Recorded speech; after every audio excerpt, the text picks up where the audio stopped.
Hello, and thank you for joining us for another Changer Chat. I'm Grant Venable, Director of Change at Be the Change Volunteers. Today, we are talking about BTCV Kids, a program that supports students all over the world with better education opportunities.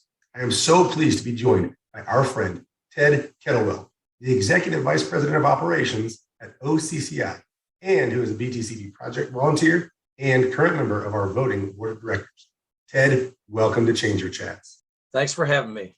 So Ted, you have a lot of construction experience and you lead OCCI, which is a company that builds some serious bridges in North America, among other projects. You're often called on by my desk to help Be the Change volunteers as we review construction plans for school classrooms and teacher housing projects, even a school water tower at one point. I've asked you to join us today for a totally different reason, unrelated to the construction projects that BTCV supports, and that is the BTCV Kids program. Now, the BTCV Kids program is a traditional scholarship fund that many donors support, and then students will apply for scholarships so that they can attend school without worrying about tuition fees or boarding fees. In some instances, we'll have traveling volunteers like Ted join us on a project, get a personal connection with a student, and become their BTCV sponsor. So Ted, before we dive into BTCV Kids and the student that you sponsor, would you share just a little bit about OCCI with us? Because I love when I get an email from you, the tagline says, the difficult we do immediately, the impossible takes a little longer. And I just feel that is right in line with BTCV. So just share a little bit about OCCI with us. Well, and my tagline kind of goes along with why I got involved with BTCV, yes. But 39 years ago, we formed up a company in Columbia, Missouri. And basically what we do is as I like to say, we rebuild America. And we work all over the central United States, have been asked to go into Mexico and Canada as well with our railroad clients and DOT and Corps of Engineers work. We build railroad bridges, car bridges, and do a lot of lock and dam restoration and rebuilding along the upper Mississippi River and the Ohio River. That is incredible. Those projects are so huge. And I've seen some photos and videos from the work you guys are doing. So breaking it down to working on classrooms with us is pretty simple work, but it's also so valuable. Now, I wanted the listeners to have an understanding of your background and what you do. But today we're going to talk about BTCV Kids. And in order to do that, first, Ted, you've got to tell us how you chose or how you ended up going to Uganda with Be the Change volunteers. You know, it's interesting how we get involved in organizations by who we know and being recruited. There was a young lady named Kristen DePriest that is involved with BTCV, and she interned for us because her father worked for us in our fabrication division. And I noticed that she was, signed up for taking a trip. She talked about it, where she was going. I believe it was Peru. And she said, this would be a really neat thing. You ought to think about going. The recruitment process lasted about 45 minutes. And the next thing I know, I'm signed up to go to Uganda. So Ted, you went to Uganda with us, and when you got there, you kind of fell right into place. I was on that trip, and I remember riding on the bus with you, and you really kind of just meshed well with the team. You're a great people person, you're a great storyteller. When we got to the school, we had built a few classrooms already and done a few projects. So this project actually had a cement mixer that BTCV had put on site, but the engine on it was running pretty badly. And you kind of identified that by the way it sounded. I remember you said, well, I could take that apart and fix it. And I thought, is this guy nuts? There's no tools out here. There's no resources out here. There's nothing. And sure enough, we've got photos of you working on the cement mixer. You took the whole engine apart, and as you did it, the kids would just gather around you every day. Would you just share with us about doing that task? And I believe that's when you ran into James, the student that you sponsored. That's correct. It's interesting because I wanted to go on this trip. In fact, I remember telling you, I don't want to go and run anything. I just want to go and be involved, and I just want to build some stuff. And I don't want to make the decisions and have to manage the process. I'm just going along as the team. Exactly. That was a great, escape from me from what I normally do for a living. As I'm fond of saying, I don't have any fun anymore. I just run from one problem to the other with our company. and I never get to build anything anymore. So being out in the middle of nowhere, what I found with that cement mixer, it was interesting. I made the comment there that, well, just like in the U.S., everything you try to use is broken. So putting back together a little cement mixer, the only challenge to that was, where do I find parts and where do I find tools? And I'd taken over a few tools, and it's amazing what you can do in the middle of a forest with a couple of hand wrenches and some willing people, and then running into the local town to try to find pieces and parts of stuff that you can hammer into a filter and a fuel filter and an air filter, and what you can do to clean things out. And what I really missed most about that was hand cleaner during that task. But we got over that, and it was coupled with the with the work that I was doing vocationally with the kids. We were making a bunch of benches, and what I found very interesting was everything over there is done with hand tools. There's no power tools, which is counterintuitive to people like me. And I built furniture as a hobby, so we were able to get a mindset. Okay, everything's going to be done by hand. And James. Sabiti James was a young kid, about 15 years old, and he would shadow me and follow me around doing, watching everything I was doing, handing me tools. I'd show him how to do something. He'd immediately repeat it, and then he'd show some of the other kids how to do it. And he was watching intently, both as we were building these desks and as we were tearing apart and putting back together this cement mixer with one of the other team volunteers. And he was just, it struck me that this kid had terrific cognitive ability, and his recall was good. And he was also willing to show other kids how to do what he was doing. And it was nice having somebody that would just hand me things when I needed them, which I don't have at home because I have girls, not daughters. Yeah, I remember watching as some of the kids would disperse after a while, but then that one student, James, would still be standing there with you. Even long into the day, because it took you 2 or 3 days to do that cement mixer particularly. And, what's so great about that whole story, Ted, is, TCV is all about infrastructure, equipping, and training.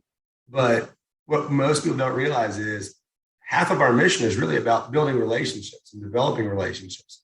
Those are so crucial to moving education projects forward as a whole. And it's one of those intangibles that, we can't put our hands on it, but we know it's there and we know that it matters. As you spent time with James, and particularly after you decided that you wanted to become his sponsor because you came to BTCB and you said, I met this great kid, he's really sharp. I want to make sure he's got the resources to keep moving forward. What did you learn about James over time? Well, there were a few things that popped out right off the bat. Number one, the communication and the language barrier, it can get a little bit interesting. His English was okay, but I found that if I talked slower, a lot slower, and then if I'd ask him afterwards what I told him to do, I said, do you understand? Repeat it back to me. Then he could do that. And he always had a big smile on his face. That is so excellent. I want to point out to all the listeners, especially people who are going on projects, I'm so glad you made that point, Ted, because often, and particularly for guys like you and me who are in project management or construction, we kind of speak fast and we just assume, well, he's a concrete guy. He speaks the language of concrete. He's a mechanic. He speaks the language of mechanic. And you really were able to step back, and I watched you communicate so well with contractors, but also with the students. So I really appreciate those points. They make a lot of sense.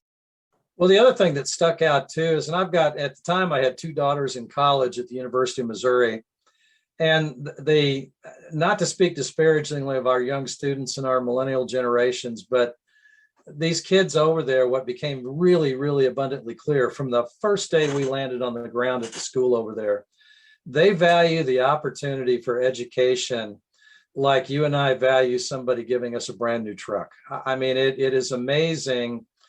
They don't know what they don't have, but they do know that if they get education and they get schooling, they'll get that much further ahead in life and be able to take care of their families. And we're not talking about careers as doctors, engineers, lawyers, et cetera. We're talking about the desire for most of these kids to be able to consistently put food on the table and take care of their families and learn a few things so that they have something in life to hold on to.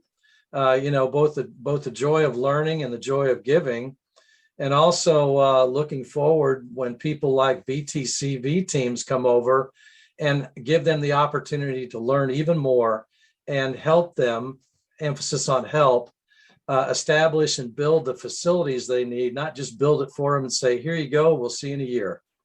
And that's what really stuck out to me with these young kids over there. James, from the very beginning, was the exception. And everybody else would go to take a break, play football, go get something to eat.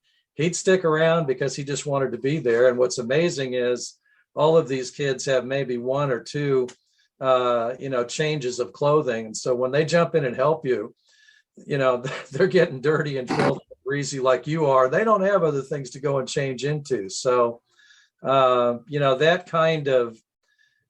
those kinds of kids that are living in developing countries and are so eager to have what we take for granted in the way of education is absolutely remarkable, and a testament to what their heart is and what they're made of. It really is remarkable. You've been to Uganda several times, Ted, and I've been with you. It's been interesting to watch James grow, and I don't just mean in his education, but physically. The last time that we were there, he was shorter than you when we met him, and now he is taller than you. Is that correct? Yeah, that kind of makes me angry because I'm just an average 5'9" guy. Yeah, I met him, and I've got a picture where he's exactly the same height as me when he was 15. Now I think that kid's 6'6". I mean, just like, he says he looks up to me, and I go, no, I kind of look up to you when I'm talking to you. On one of our trips at the Gaza Community School, you had an opportunity to meet James's mother. She came out to the campus to see you and to thank you for your support. Would you just share with us about that experience and maybe a little about the conversation you had with her through a translator? Yeah, that was, I was uncharacteristically ill prepared emotionally for that meeting. And I made when you and I talked about that, I said, I really, really need to meet James's mother. His father had passed away a couple of years before we got over there the first time. I just wanted her to know and understand who this guy was that was putting her son through school, and just, put a name with the face and get, I guess, a sense of common parenting that we both have, since we both have children. And so they brought her in by a boda, and I think it was $2.50 to bring her in by that motorcycle. And she was all dressed up in her finery. It was she just looked absolutely gorgeous. And she's not that much, I think she's 4 or 5 years younger than I am. And I thought this would be, well, we'll go into one of the school rooms and we'll sit down and we'll have a talk and it'll be fine and there won't be a lot of people around. But oh, no. This happened when there were about 100 people and kids out in the yard out there. And she shows up, and I think Esther was the one that said, James's mother is here to meet you. And so we went over, and yes, through a translator, we talked, and I introduced myself, and I remember how uncomfortable I was a little bit because she kept bowing to me. And, that's not what I'm used to here, especially from my wife, Susanna. That would never happen. So, but she was very gracious and said, and I remember the thing that she said that was the most touching to me. She thanked me, of course, for putting her son through school and what it was doing and the fact she couldn't afford it. And then she said, I have nothing to give you. And I said, I don't need anything. She said, wow. All I have to give you is prayers for you and your family. And again, I was ill prepared for the emotional moment of that. And I thought, what a remarkable thing. And she truly didn't have anything to give, but she was willing to give whatever she had. And so I just remember there was just 100% smile from her the whole time we were there. And James was so happy for me to meet his mother. And I'm thinking to myself, here I am, worlds and worlds away from my own existence. And what struck me the most at that point about those people and that community is they are the kindest, gentlest people I have ever met. And they are also the most gracious and most thankful for what BTCV is able to offer them and the opportunity to help them help themselves get ahead in life and maybe bring a little bit more security to their existence. Ted, I love what you said at the very beginning of talking and sharing about James's mother and meeting her. We had a volunteer that would always say, people are people, people are people. And what that meant was we have a lot more in common than we think we do, despite our economic differences, despite the difference in the way that we look. People are people. And you said, I approached her knowing that I'm a parent of children. She's the mother of James. We're both parents. And that was really, that's really the way we would like people on projects to approach our community partners and our school partners, just realizing people are people. I think when they do that, it makes it so much easier to communicate and have a true relationship with people. So thank you for approaching it that way and reminding all of us that's the way to approach a new relationship with someone. So James graduated from Gayaza Community School, which did not go all the way through senior high. And they have multiple levels over there in different levels of senior. So senior, I believe 1 through 6. So he ended up needing to go to another school for higher education. And that was in a different town. Could you just share with us about your experience with this transition? I know you communicate with James fairly regularly, more so than a lot of people are able to with the BTCB kids. But share with us about his transition to the boarding school and what that was like. So the first thing I had to understand, and I'm a little bit thick-headed at times, I had to understand how the school system in Uganda is structured, and it's based on the British school system. And so we don't go kindergarten through 12 and then 4 years of college, and then we don't have the junior high. We're used to middle school, junior high, and all that. And I had to understand the British school system, which tells me. It reminded me again that, okay, so over in Africa, you've got the influence of the British, and you have about 40% of them that are Catholic and 40% of them are Anglican and 20% of them are Muslims. So you've had the influence of the Italians, the British and the Middle East. And so their school system over there is a little complicated to understand, but he was, when we first sponsored him, we were getting ready to leave. In fact, you said, hey, we got to get on the truck. We got to go. We got 45 minutes. We got to get out of here. And I think Esther told me that James probably wouldn't be back at the school because I mentioned, hey, maybe I'll see you next year, because his family couldn't afford to put him in the school. And so the Westerner in me said, oh, how much? Because we solve everything by writing a check, right? So through this elaborate 20 or 30 minute process with Bishop Cornelius and a couple of the other people from the school there in James, we went inside and told him that, Suzanne and I will put you through school. Don't worry about that. He was beside himself with joy. And so he finished out that year. And then when we went back the next year, yes, he had to leave the school, and his choice was to go to work someplace back in the village of Casasas, where his mother lived, or go on to a school. So he picked a school out in Masaka that was really what we would call an intermediate school, prep school to get you into college. That's the best way I can describe it, where he's been for the last couple of years. And complicated by all of that is, boom, COVID strikes. Right. And so he's in school, he's out of school, he's in school, he's out of school. And geographically, Masaka is about 45 minutes to an hour from the original school and where James is originally from. Yes, it is, and it's straight down the road, and it's a town of about 100,000 people. It's about the size of Columbia, Missouri. Mhm. It's also where I went to go to all these chop shops to get all the parts with one of our other local guys there to fix that cement mixer, Right. which was an adventure. But yes, He's a young guy living in a boarding school away from home. It's not yeah, college, but it's a totally different thing. And as you said, COVID hit. So one of the things that you equipped James with during COVID was a cellular phone. You bought him a phone.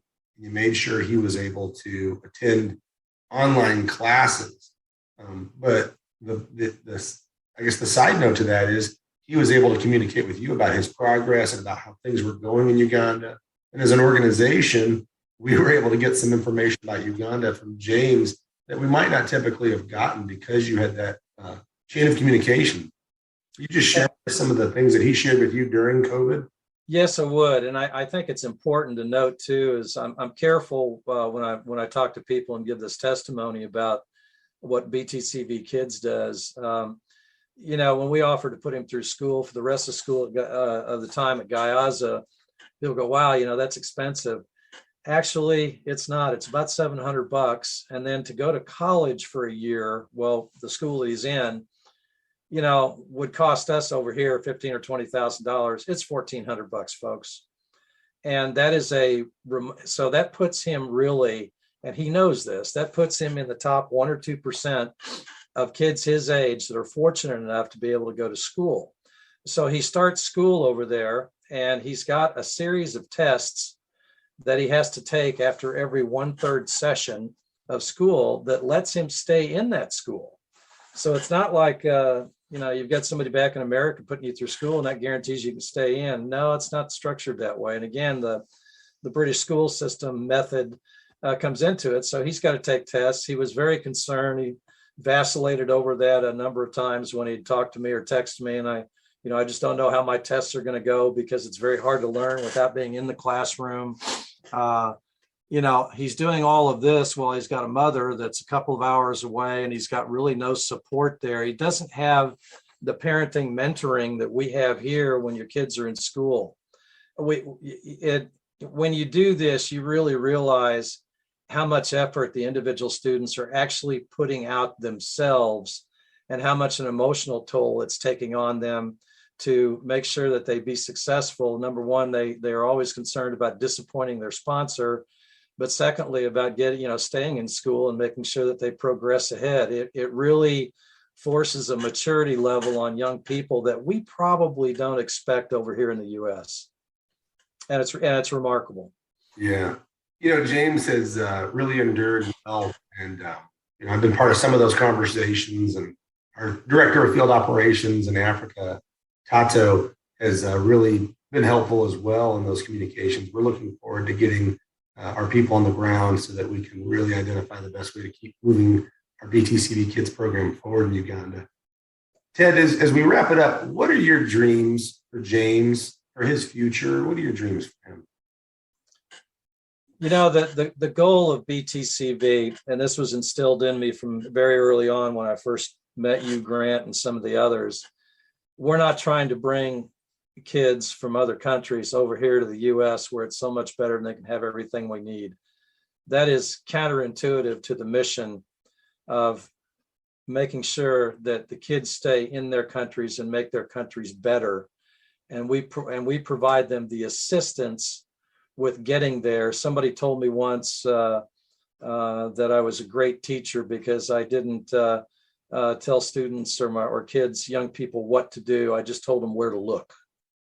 And so we're providing that to kids. We're showing them where to look and telling them that they've got to put their own effort into what they turn out to be. And what we're trying to do, I think, is we're trying to save the world one kid at a time by helping to provide opportunity, not just throw money at an organization or money at a project, but trying to help them better their own communities through their own efforts, with the mentoring and assistance that we can provide, and therefore changing the world globally, slowly, with the next generation of kids and leaders that there will be. For all I know, James will someday be the president of Uganda. I have no idea.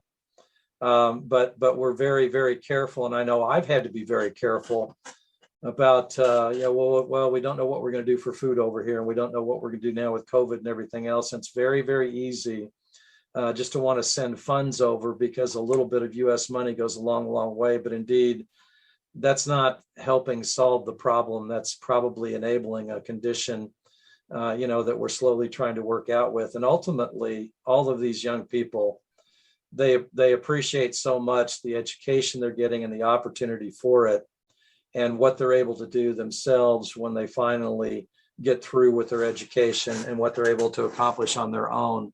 So really, I think what we are is we're God's mentors. That's what we were called to be. And that's what we, try to be. And sometimes have to really hold back wanting to provide everything for them like we do our own kids.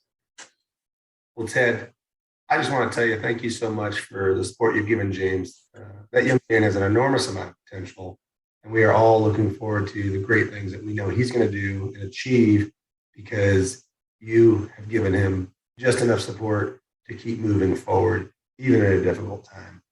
And we want to thank you and all the other BTCV Kids supporters for making the scholarship opportunity possible. If you'd like to learn more about BTCV Kids, check out our website or shoot us an email. But in closing, I just want to tell you, Ted, thank you for joining us today and thank you for sharing your story with Change Your Chats. Oh, and I appreciate this opportunity so much. I just wish I'd been involved about 20 years ago. I encourage everyone listening and take the testimonies that you hear from people like me, and please, please, please be the change. Don't wait around for change to happen. Be part of it. Thanks. Ted, thank you. If you like Change Your Chats and would like to hear more of them, show us with your financial support at www.btcv.us. If you have an idea for a great Change Your Chat, contact us at info@btcv.us. Thank you for joining us and be the change.